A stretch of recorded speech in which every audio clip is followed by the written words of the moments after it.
It's my great pleasure to start a series of videos off where I get an opportunity to talk to electricians, and we'll be out in the field later on. Who am I here with today? Clive O'Dell, trading as Electrodell.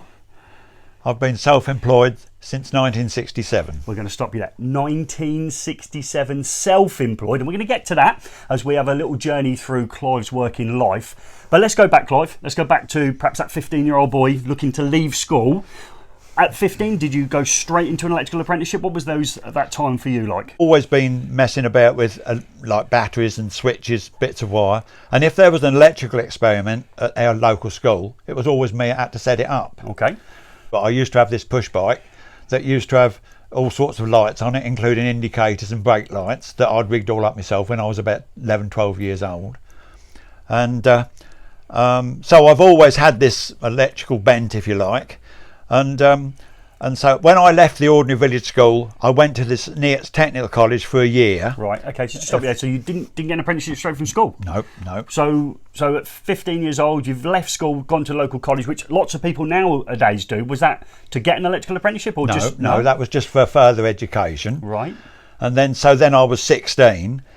And my dad got me an interview with the local electricity board. I had to pass this interview for a start. I had to take an exam, and then there was a group of us at this place in Cambridge, and we had to take it, sort of all to do with aptitude and maths and things like that, and we had to pass them, and I did.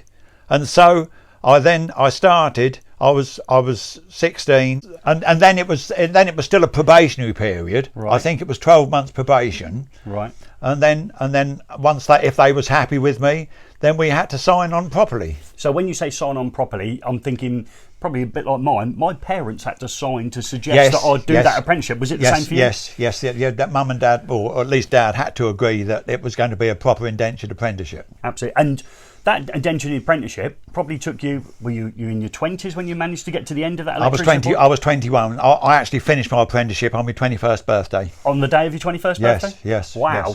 Yes. So that's working for the local electricity company. Yes. So it was Eastern Electricity. Eastern Electricity, right. Talk us through the range of work that you do in what looks like a 5-year period. Were you stuck just doing one electrical installation, or did you get to move around? About 20 electricians on there, and there was 4 or 5 of us apprentices, and we went with different electricians to do different jobs when they needed a hand, I suppose. But we was doing all sorts of work. We worked on farms, we worked in factories, we worked in houses. So we're talking 5 years to fill, making obviously the journey from being a school leaver to becoming an electrician.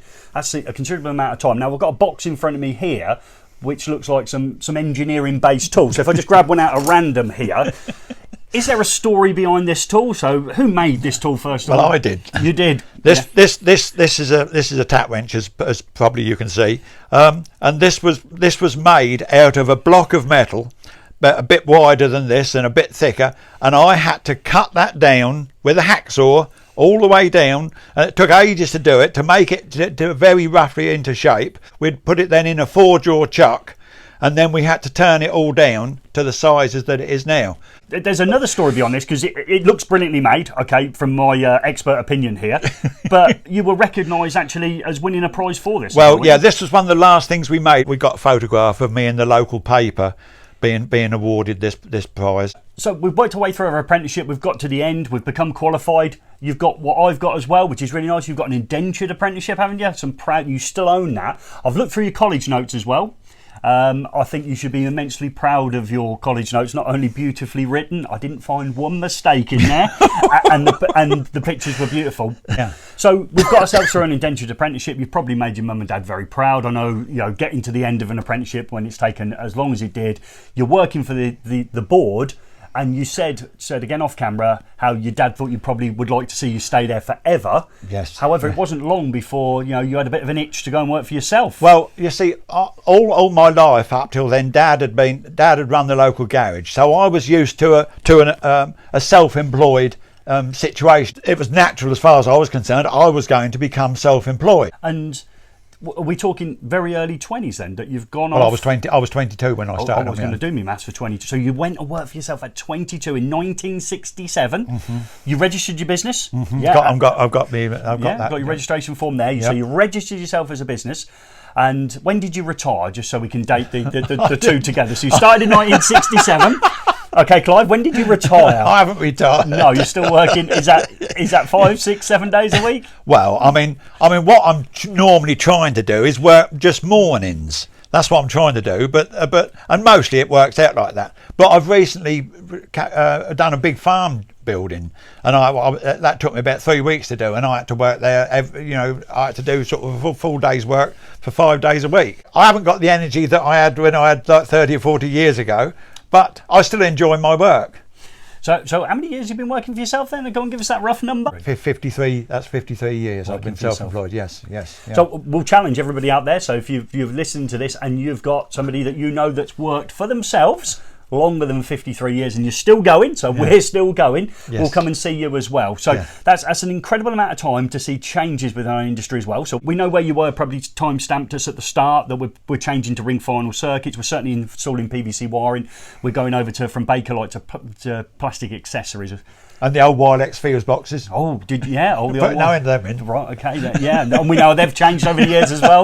No doubt, I bet you've gone from fitting ones with wooden backplates to fitting metal ones to fitting plastic ones and back to metal. Yeah. So you can't. You think I took metal ones out to fit plastic ones. So so we've seen lots of changes.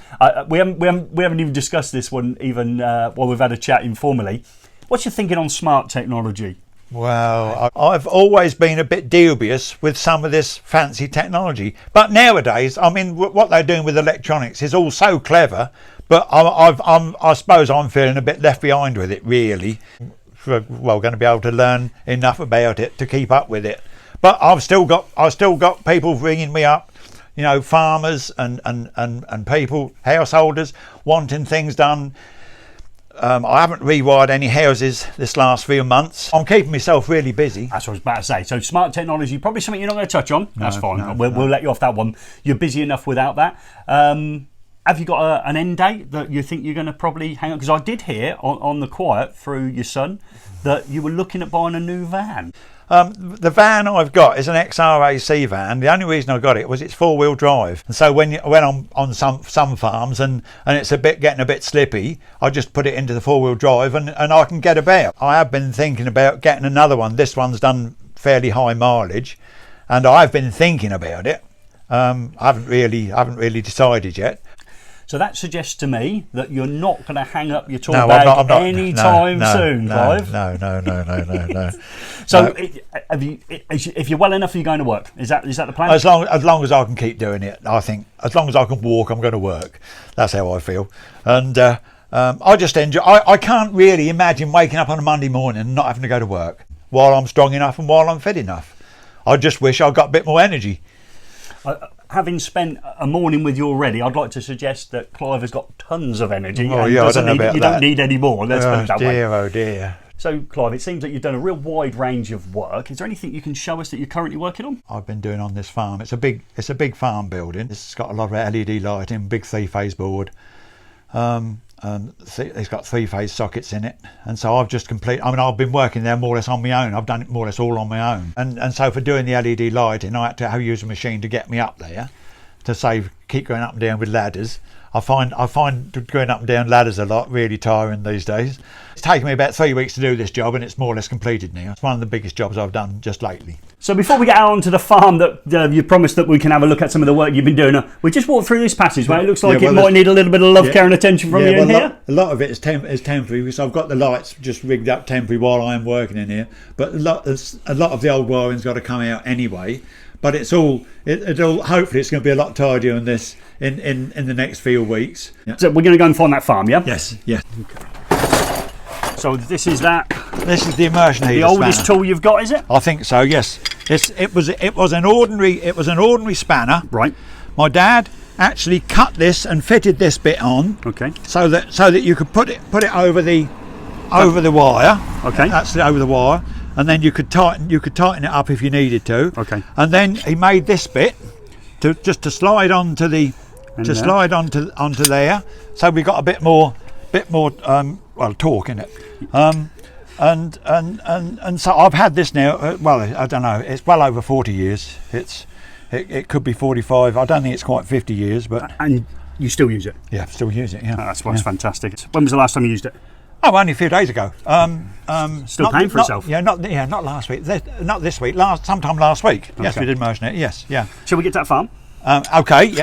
So I would suggest you're in your most comfortable environment. You've got the overalls on, and we'll talk about them off camera. They're always legendary with you. And we're at the mains end. Explain what you've done in this job for us. Well, this is a new farm building, and we've got a new 100 amp three-phase supply. Although it's only fed with a 40 amp cable, so it's only protected over in another barn with a 40 amp MCB. Okay. Right. So we've got various circuits. These are three phase, and these are three phase. So these are two. That's the three-phase fan. There's an extractor fan up there. Okay. The three-phase roller shutter door. There's a 16 amp 5-pin socket here. Yeah. And then we've got another smaller distribution board, a sub-board down the other end, there's also another three-phase 5-pin 16 amp socket just the other side of that wall in the corner. So that's what all these circuits are. All the lights, they're all LED lights. You can see 3 in here. There's 4 outside lights, and then there's 8 LED lights in there. And I've got them all on contactors. Right, okay. So that you don't, because they have these heavy, rush through current or whatever they call it now. So that none of the switches are actually switching the lights. Switches are just switching the contactors and then bringing the lights on. It looks a massive, impressive job. So as I drove up here, this is a big building. Obviously, there was a big team of O'Dell Electrical doing it. That was only me, mate. That was only you, yeah. I think you said that you were going to get the old boy to help you. Well, I think he did spend a couple of days here. Okay. Yeah, but he's too busy, you see. I mean, you know. And remember from earlier on, you're only doing half a day. Yeah. Well, I wasn't here. I mean, this took about 3 weeks, and I was here like you know. For all day for like just 5 days a week. Just 5 days a week. Yeah. Well, I mean, if I'd done this 30 years ago, I'd have been here 7 days a week and got it done, and got it all done in a couple of weeks or so, you know. But I haven't got the energy so much as I used to have now. So. Okay. We'd like to thank you, Clive, for taking some time out of your busy, only half a day, remember, you're only working mornings, schedule in order to show us round and have a chat about your journey into the electrical industry and one that you're still in, and hopefully you're still enjoying it. Clive, thank you very much. Thanks, we look forward to anyone else's journey that we can follow, so make sure you contact us on social media in the usual ways, and we can maybe get out to see you in the future. Thanks, mate. Thank you, Des.